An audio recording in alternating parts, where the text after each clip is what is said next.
Hello, this is Kato Simon Kagambirwe. I want to talk about financial management and particularly give tips on how to get out of debt. You could be there, you're trapped.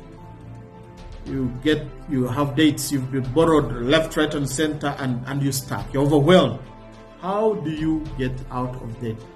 Of course, in our African traditional setup, sometimes it is inevitable. Sometimes you are not as privileged as some people are, and your parents had to sell whatever they had to educate you, and now it's time for you to pay back, and you're doing it willingly. You're paying tuition for those siblings. You want to build your mom a decent home. You want, to make your immediate family happy, and you can't avoid it. However, sometimes we take unnecessary debt. You get that big loan, 30 million, 40 million, 60 million, to finance a posh wedding. You get that loan, for example, to do gambling. You get that loan, for example, to go on a trip to the Bahamas, to go on a trip to Dubai. That you can avoid. If you reach a certain class or stage, it is understandable. But the people I'm looking at are between 30 and 40, the middle class, the lower class. And this is applicable to you. But if you can get a loan of 200 million, you can get a loan of $1 million, this might not be applicable.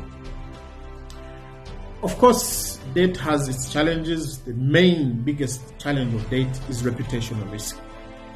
I usually have one principle. I never regret decisions I have taken consciously.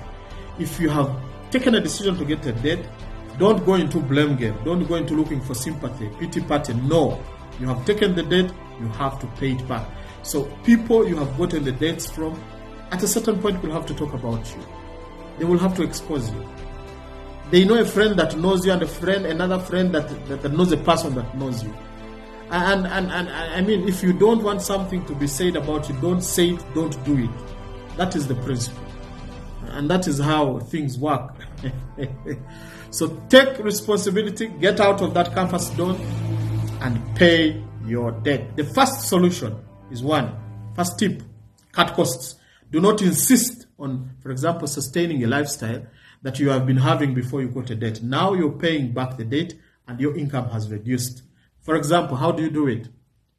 If you've been driving to work, it is important you can stop driving to work and drive the car. You may not necessarily have to sell the car because it is necessary, and you might not even you might not replace it easily. So just cut on the cost, the transport costs, the fuel costs, and even the wear and tear of the car. And maybe look at options of carpooling. You can use a train. I have a friend who uses a train to work and spends around 50,000 on transport per month. You can look at another. There's the other option of carpooling. That's averagely decent for those who think it is demeaning to use a taxi and a border. That is averagely decent. You can, negotiate for a lift from that neighbor, colleague, etc., who is at another status and doesn't mind moving with a car, or has a company vehicle and they give fuel. Look at those options. The other option, of course, is to sell the unnecessary gadgets that you have. You have 2-3 iPhones for what? You have three TV sets in the house for what? Sell the 2 and remain with 1. They serve the same purpose. You have 3 iPhones, sell the 2 and remain with that, and pay those small debts and protect your reputation. You also have an option of, for example, if you had been paying 120,000 on DSTV per month, you can use free to air. You can use free to air and save that money till you can afford to do it. Of course, the last option is, of course, if you have an investment, you have that land, you have that business, and someone is offering money for you to sell it to them. You can sell it before the situation gets out of hand and clear that debt. The other point or tip is refinance. You are at that place of work, you are in a circle, you can get a big loan and refinance all these, and pay all the smaller loans and concentrate on one loan. It is very good for your mental health, because if you have so many people are demanding you, it is not good for your mental health. You'll be under pressure. and it could even affect your performance at work. It can affect your esteem. It can affect, so many things, and you can even end up going into the blame game, which is very dangerous and can destroy you. The other point that is very, very important, some of us are privileged. Some people are privileged and have studied very marketable, very professional courses. You're that posh lawyer and you're good at what you do. You are that posh IT person and you're good at that you do. And you're marketable. You can discuss with the employer and negotiate for a better payment. And tell them, look, this is the situation. Someone out there could offer this. And if you don't fear losing me, you could consider increasing my salary so that I can meet these other pressures, demanding pressures of paying my debt. And they could look at options of increasing maybe your salary or their wealth or their welfare. They could give you a car to work, they could give you transport, they could meet your housing allowances, and you could use that money to compensate and pay for the pressures, for the debts. Of course, the other, still, if they cannot pay an increment, then you can go to another job.